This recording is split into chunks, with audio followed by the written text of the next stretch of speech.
The Empire of Man burns to ashes, never to be rebuilt again.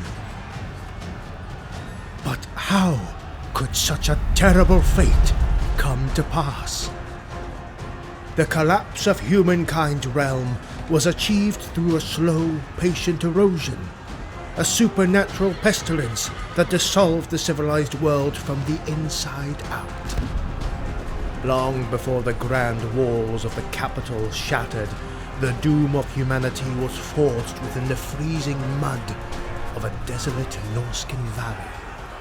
Within that harsh wilderness, 3 siblings received the foul blessings of the Lord of Decay, transforming their mortal grief into an unstoppable crusade of putrefaction.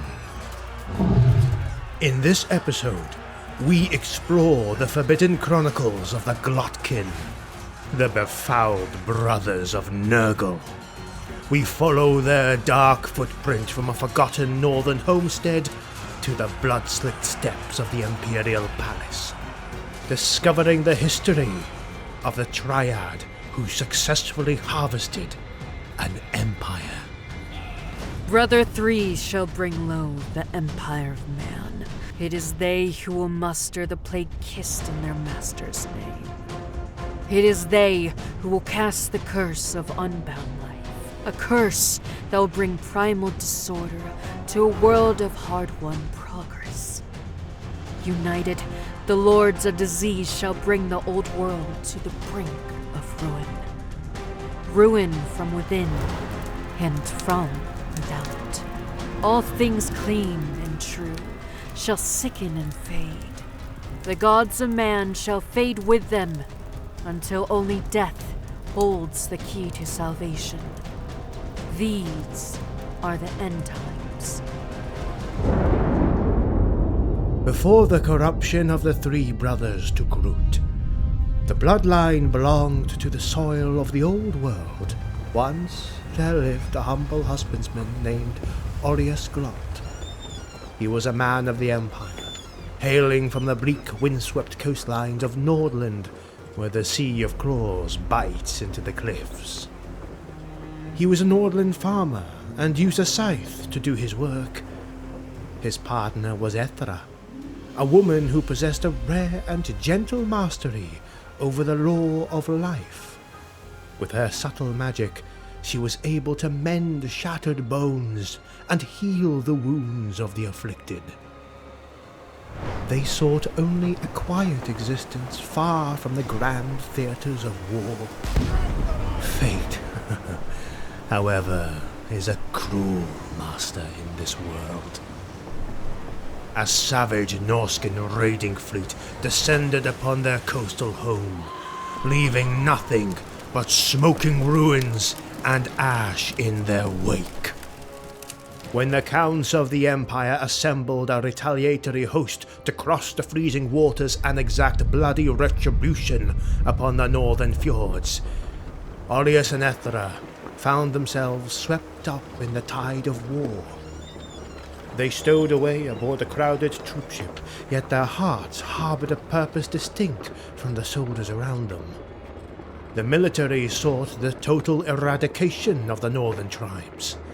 The farmer and the healer harbored a naive dream of civilizing the wilderness, hoping to plant seeds of order and agriculture within the frozen soil of the north, to stop the endless cycle of death that had entangled the men of the Empire with the savage men of Norsca.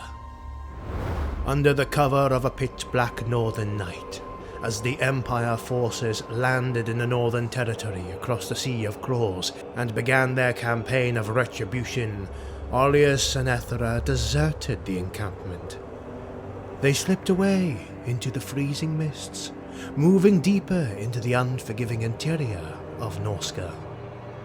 They walked through jagged mountain passes where the air itself felt oppressive, driven by an idealistic devotion to their cause. Eventually, they found a desolate valley nestled between towering peaks where a small, suspicious clan of Norscan barbarians scraped out a miserable existence. Arias set to work immediately. With blistered hands and iron will, he built a modest wooden homestead and began to till the icy, stubborn earth with his heavy iron scythe. Ethra offered her services to the isolated fjord clans as a wise woman. She used her knowledge of the law of life to ease the pangs of birth work with fellow women and heal the wounds of the tribal warriors. Slowly, the suspicious barbarians came to tolerate the foreign outcasts. The farmer and the healer taught the tribesmen how to gather hardy root crops and preserve meat through the brutal winter months. They believed they were bringing enlightenment to a savage land, unaware that the dark gods of the north were already watching their struggles with twisted amusement.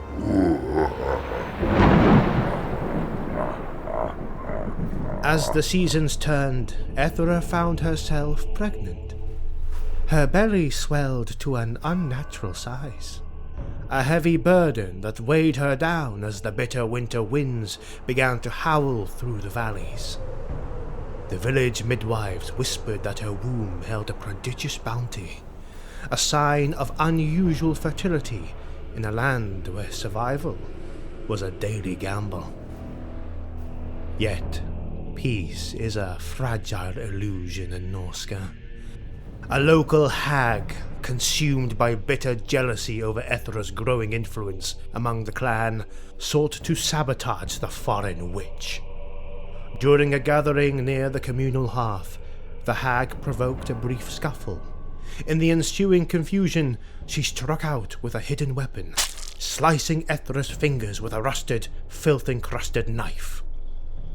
The wound was shallow, but the venom ran deep within. In mere hours, the flesh turned a sickly shade of bruised purple.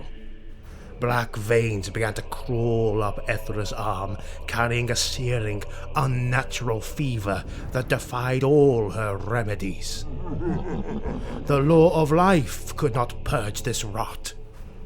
As she lay dying in the dirt of her cabin, sweating and delirious, her frantic husband prayed to any entity that would listen. In her fevered madness, Ethra also reached out into the void, begging for the survival of her unborn progeny. A power answered from the deep warp. It was Grandfather Nurgle, the Lord of Decay, who smelled the exquisite combination of new life and creeping rot within the womb. He chose that moment to bless the family, rewriting the destiny of the unborn.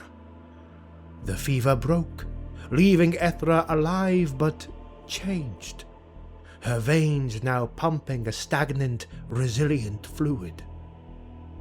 When the labor finally came, it was an agonizing ordeal that lasted 3 full days. Ethra gave birth to triplets. They were 3 squalling, unusually robust boys. Alias wept with joy as he washed his younglings, completely blind to the true nature of the miracle. He did not realize that each babe bore a distinct 3-lode birthmark upon their flesh. It was the undeniable brand of the Plague Lord. Yet, due to their ignorance of the significance of the sigil, they ignored it, being simply happy that Ethra had apparently healed and had brought new life to their harsh world. The proud father named his sons Otto, Ethrak, and Gurk, believing them to be a grand reward for his labors. He could not foresee that these 3 infants would grow to become the ultimate doom of the empire he had left behind.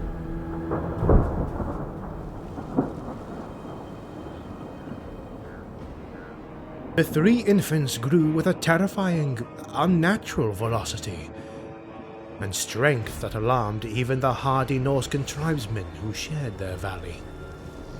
Within a handful of winters, the younglings had hardened into youth, each developing a starkly different manifestation of the plague god's early favor. They wandered the freezing tundra, untouched by the biting gales, their footprints leaving patches of thawed mud where the grass died instantly. Otto, the firstborn, grew wide and dense, his muscles packing tightly into a frame that seemed built to endure blunt trauma. He possessed a silent, brooding demeanor, and spent his hours sharpening his father's old iron tools. He claimed the heavy farming scythe as his own, swinging it against the frozen pine trunks until the iron bit deep. He learned the art of combat by hunting the predatory wolves of the wastes, discovering a grim satisfaction in the shedding of blood. Ethrak, the second brother, developed a frail, gaunt physique, yet his eyes burned with a disturbing intelligence. While his mother tried to pass down the pure art of Gairen, the law of life, Ethrak found his focus wandering toward the life cycle of the parasite and the fungus. He spent days in the dark corners of the homestead, whispering to the maggots that fed on rancid meat, learning to channel the stagnant energy within his own blood. He realized he could command the rot, steering sickness into wild beasts or causing stored grain to putrefy with his connection to the warp. Gurk, the youngest, was a massive, gentle giant during his early years. He was larger than both his brothers combined, possessing an unnatural strength that he used to clear boulder fields and pull the heavy plow for his father. Gurk felt a profound, quiet attachment to his parents and the soil, speaking rarely, but working without complaint from dawn till dusk. The fragile peace of the valley shattered during an exceptionally bitter autumn. Despite the tireless efforts of the Glottkins' parents to foster peace, they could not uproot the seaborne raiding that had long been woven into Norscan culture. Bound by tradition and blood, the Norscan tribes continued to descend upon the Empire's coasts across the Sea of Claws, leaving ruin and plunder in their wake every time they went there. The civilized Empire of Man had not forgotten the Norscan raids on Nordland. A massive, punitive expedition, a vengeful host of halberdiers, artillery crew, crossbowmen, and heavily armored knights clad in the blue and gold had tracked a marauder trail deep into the northern interior. The Imperial commanders sought total annihilation, eager to purge every settlement they encountered to ensure the safety of their own northern coastlines. The sound of their heavy marching boots and the rolling thud of their supply wagons echoed through the rocky passes, alerting the fjord clans. Yes, that is Ulrich's tribute. Alias and Ethra, hearing the familiar trumpet calls of their former homeland, believed this might mean salvation. They gathered their sons and walked out to meet the advancing vanguard, hoping to speak to the officers, to explain that they were loyal citizens who had merely sought a life away from the politics of the South. The soldiers of the Empire, however, had spent weeks freezing in the northern wilderness, their minds ever alert out of fear of chaos corruption. When the vanguard captain looked upon the Glott family, he did not see desperate Imperial citizens. He saw a hedge witch, a ragged farmer, and 3 towering youth who bore the subtle, horrifying brands of mutation upon their skin. The parley lasted only a moment. Before Orlias could finish his plea, the captain branded them as chaotic heretics and ordered his men to cleanse the area with fire and steel. The men of the Empire fought against the Norskins. The triplets stood at the forefront of the battle. Otto carved through his enemies with the very scythe that had once harvested his father's fields, while Ethrak unleashed the darkest of growth magics, twisting his foes into grotesque masses of bloated flesh. Beside them, Gurk crashed into ranks of soldiers and Imperial champions alike, crushing bone and steel beneath the forces of his bare fists. Yet even their savage might could not stem the tide. The black powder weapons of the Nordlanders struck with deadly precision from afar, while massive cannons painstakingly hauled from the gun decks of their galleons onto the overlooking cliffs tore devastating gaps through the Norskin ranks. The Glottkin brothers fought with relentless fury as their kin fell all around them. A volley of crossbow bolts tore through the crisp air. One pierced Olius through the throat, choking his final words in a spray of dark blood. Ethra screamed, throwing herself over her dying husband, only to be run through by the heavy halberds of the frontline infantry. The soldiers then began advancing towards the Norskin settlement, tossing burning torches onto the barbarian structures, even the thatched roof that Olius had built with his own hands. The Imperial soldiers expected a routine slaughter of a barbarian family. They did not anticipate the awakening of the entity sleeping within the blood of the triplets. As the three brothers witnessed the mortal remains of their parents fall into the freezing mud, the sky above turned a sickly shade of yellow-green. The air filled with the sudden deafening buzz of 1 billion black flies.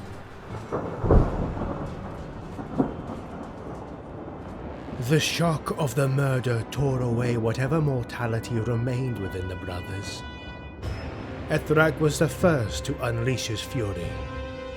He threw his hands skyward, his voice dropping into a guttural, multi-tonal chant that caused the nearby vegetation to liquefy into acidic slime. A wave of energy erupted from his fingertips, washing over the advancing halberdiers. The spell did not simply kill them. Instead, it accelerated time within their bodies. Their eyes melted in their sockets, their armor rusted into flakes within seconds, and their flesh dissolved into a weeping, gaseous soup. Otto gripped his father's iron scythe, a dark madness filling his mind. He charged into the ranks of the vanguard knights, his strength amplified tenfold by the favor of the Plague Lord. He swung the scythe in great sweeping arcs, severing horse legs and cleaving through steel breastplates with terrifying ease. Every wound he inflicted instantly turned gangrenous, the black rot spreading through the survivors before they could even retreat. The most horrific transformation was reserved for Gurk. Witnessing the destruction of his home and the slaughter of his parents, the giant brother let out a roar that shook the valley walls. His body began to warp, expanding exponentially as the dark gifts of Nurgle flooded his veins. His skin split open, revealing layers of thick, blubbery muscle and pulsating fat. His arms elongated into massive, tentacled limbs, and his spine warped into a colossal, mountain-like hump as the Nordlanders watched in absolute horror.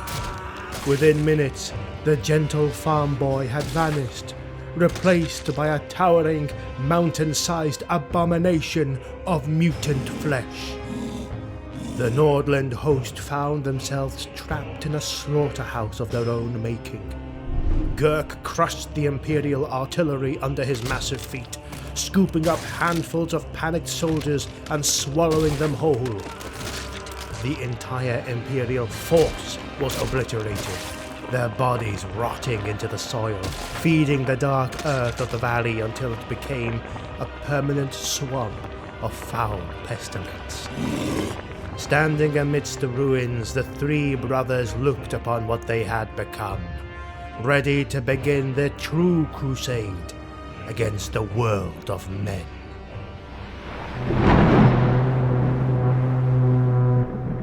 The slaughter in the isolated valley did not remain a secret for long. The Norskin tribesmen who had watched from the battlefield itself, or from jagged ridges, witnessed the total annihilation of the Imperial army, and they knew the Hand of the Crow, the northern name for the great Lord of Decay, had touched the triplets. Where once the barbarians held suspicion, they now grew a profound, terrifying reverence. Word of the three brothers spread across the northern fjords like a virulent pox. Chieftains from rival tribes rode through the blizzards to see the mountain of flesh that the youngest brother had become. They looked upon the rotting mire of the valley and the strange, quiet authority of the siblings, recognizing them as true champions of the ruinous powers. The first to pledge their axes were the warriors of the Ironhide clan, followed quickly by the fanatical worshippers of the Crow God, who called themselves the Rotbringers. They did not see the brothers as conquering tyrants or killers. They viewed them as living vessels of divine decay. Thousands of hardened marauders, plagued champions in rusted plate, and crazed berserkers gathered around the scorched remains of the Glott homestead. They beat their shield and chanted the names of the three, forging a massive, shambling horde that grew larger with each passing sunrise. It was during this gathering of the northern tribes that the triplets assumed their infamous unified method of warfare, transforming from three separate entities into a singular, cohesive engine of destruction. With the Norskin clans united under their banners, the Glottkin turned their gaze towards the south. The immediate goal was the Sea of Claws, the freezing expanse of water that separated the harsh northern wastes from the fertile lands of the Empire. The chaos gods empower us for victory!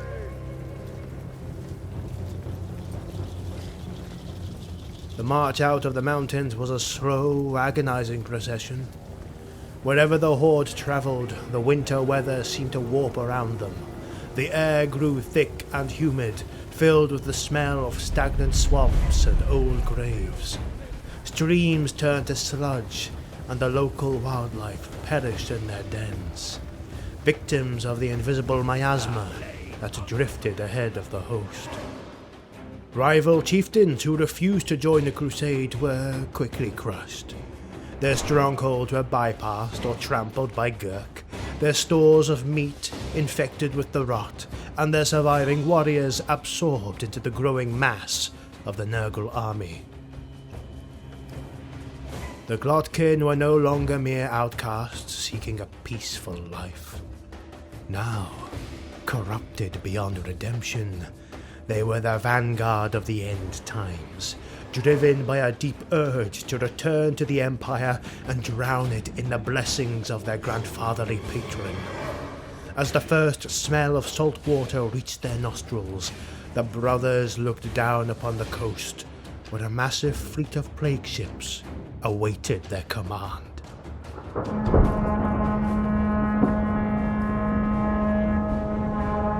The invasion of the Empire by the Glottkin is one of the most brutal chapters in Warhammer history, marking the true beginning of the end for the old world. When the shadow of Archaon fell across the northern wastes, he recognized the unique lethality of the Glott triplets. The Ever-Chosen appointed them as the spearhead of his grand design, choosing them above all other warlords of the Plague God. He granted them the supreme command of the Nurgle host, charging them with a singular, terrible purpose: to march south and tear the heart out of the Empire of Man. To ensure the complete collapse of the southern nations, the triplets organized a massive three-pronged campaign. They brought other legendary heralds of decay into their inner circle, The bloated Sea King Gutrot Spume was commanded to lead a grotesque plague fleet along the western coastlines, while the monstrous Magath riders pushed eastward to choke the grand fortress city of Talabai. The Glottkin themselves advanced with more forces of their own, along with Gutrot, towards the port city of Marienburg, the wealthiest port city in the old world and a vital point of supplies for ALTDORF, the capital of the Empire. Secure behind massive stone walls and protected by a vast mercantile fleet, the Marienburg citizens believed their wealth could buy survival. They were catastrophically mistaken. The assault was swift and merciless. Gurk was relentless with his attacks, shattering the outer gatehouses with devastating blows from his mutated appendages. Ethrak cast foul hexes that caused the harbour water to curdle into green slime, suffocating the defenders and causing the hulls of their warships to rot away within minutes. Otto moved through the crowded streets like a grim reaper, harvesting Imperial soldiers and wealthy merchants alike. The defense of the city was fierce, but the rotting streets and the mortally polluted air left no choice to the defenders but to flee or suffer a painful death at the hands of the invaders or the corrupted environment itself. Yet, as the living fled or dissolved into slurry, a freezing, unnatural chill gripped the mist-shrouded alleyways of the port. From the hidden crypts beneath the city rose the true master of Marienburg's shadow underworld, the ancient vampire lord Mundvad the Cruel.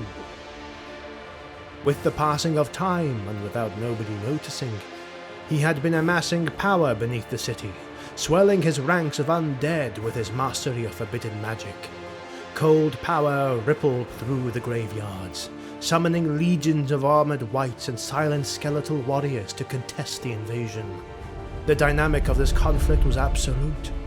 The necromancer could not permit the northern barbarians to melt the world into a stagnant marsh, as the putrefaction of Nurgle leaves no fresh blood to consume and no intact skeletons to reanimate. The collision between the foulness of life and the stillness of the grave turned the grand plazas into a theatre of horrific attrition. Vampires tore through the marauder front lines with blinding speed, their blades severing diseased limbs even as the toxic blood of their foes blistered their pale flesh, while the reanimated corpses fought the invaders, unaffected by the polluted air. For hours, the necromantic energy of the land held the plague host at bay, reanimating fallen men from Marienburg and Norska alike to turn upon the invaders. However, the sheer weight of the grandfather's blessing eventually ground the unliving resistance down, and the Glottkin brothers were able to defeat the necromancer by turning his Terrorgeist into a melted flesh with a potent spell. Without Mundvad's power, the reanimated bodies fell to the ground, never to be risen again. What remained of their bodies was turned into green slime, or burned to ashes. By dusk, the greatest trade hub of the mortal world was reduced to a silent, smoking bog of liquefied bone and black muck. Following the fall of Marienburg, the host turned inward, following the course of the River Reich. The fortress city of Karlberg attempted to resist, but its famous greatswords were systematically smothered by waves of cloud-like fly swarms and the weeping contagions carried by the northern warriors. The path to the capital lay completely undefended.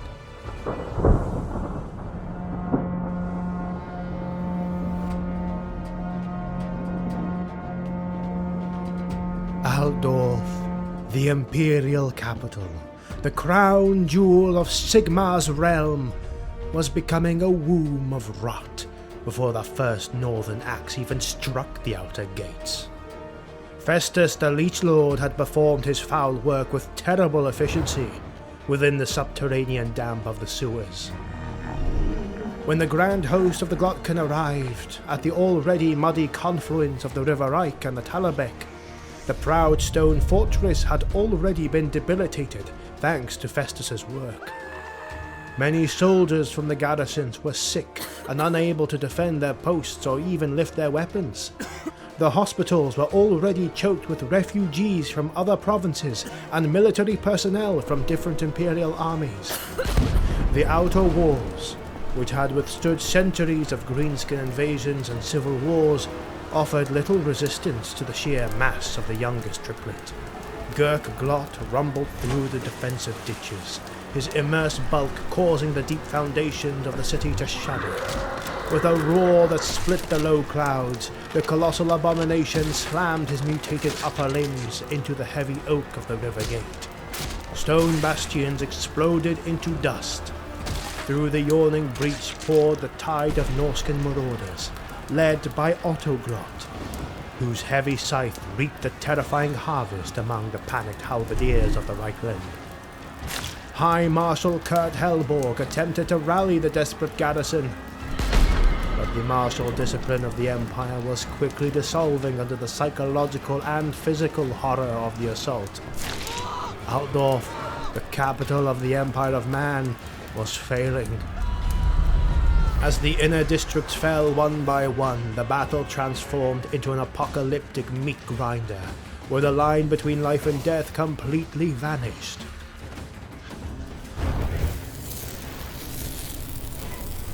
But then, the earth rumbled as Leon Kerr, the legendary former king of Bretonnia, led a glorious, desperate charge of knights to attack directly into the lines of Chaos Invaders, their growing blades cutting through the dense swarms of black flies and rotten flesh of the enemies.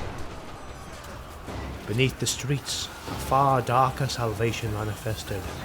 As the foul taint of the plague god choked the woodlands of Sylvania, Vlad von Karstein recognized that the true spearhead of chaos was already consuming the Empire from within.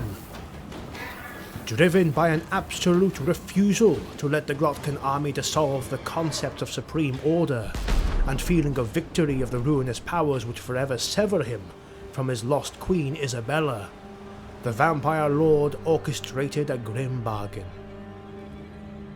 He offered the martial might of the undead legions to the desperate imperial court, demanding the hereditary title of Elector Count and the political legitimacy of his realm of Sylvania into the Empire.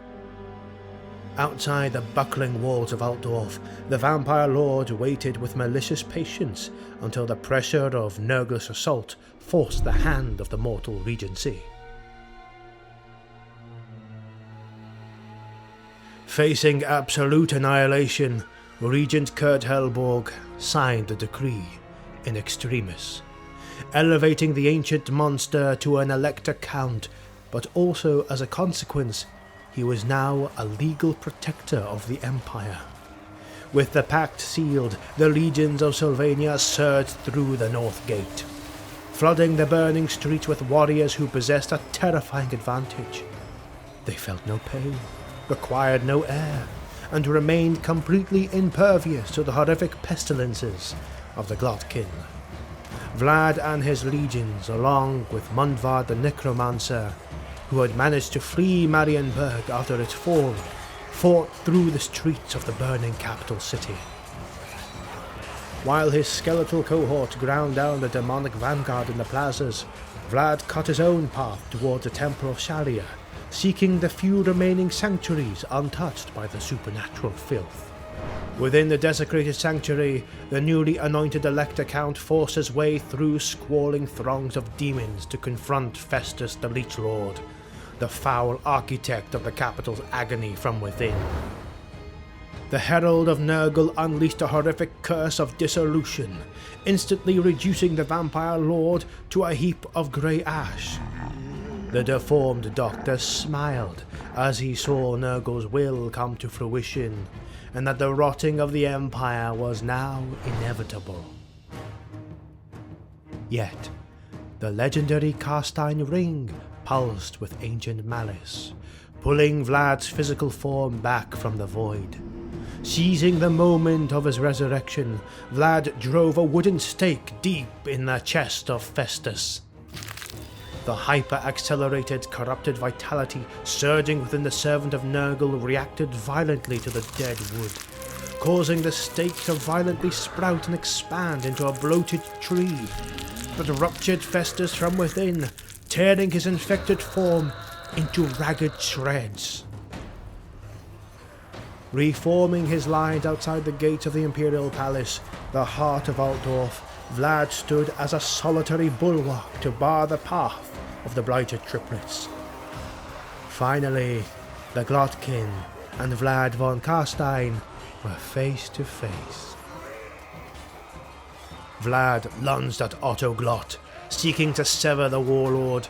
The duel was fierce as the mighty warriors fought with supernatural strength and impossible speed.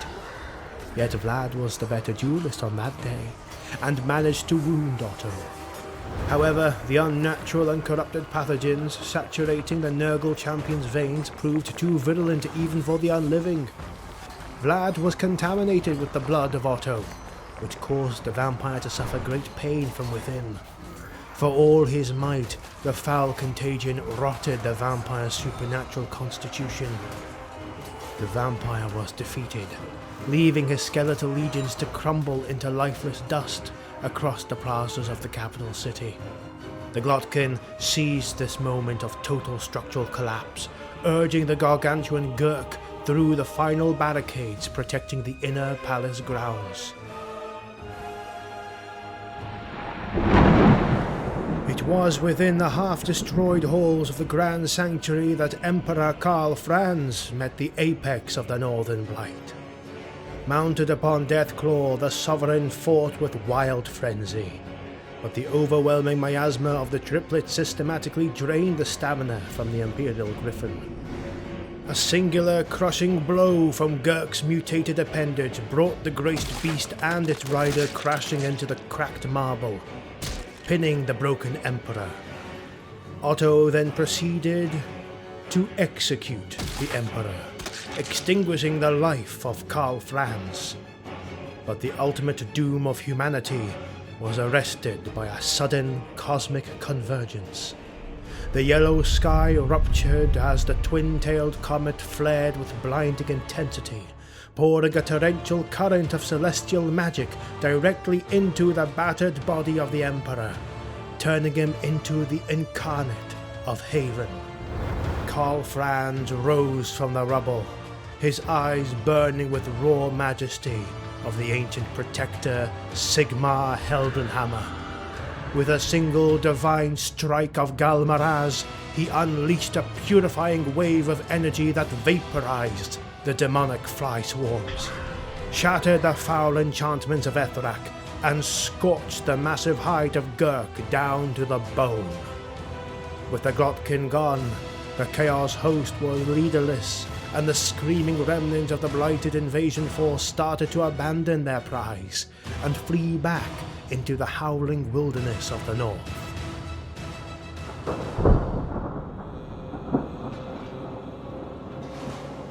Though their physical forms were broken and hurled back into the freezing northern mists, the legacy of Otto, Ethrak, and Gurk is etched permanently into the history of the old world. They prove to the mortal races that no fortress is impregnable to the slow, patient erosion of decay. The Imperial capital stood for a brief moment longer, earning a temporary reprieve, before the darkness finally consumed the realm forever during the end times.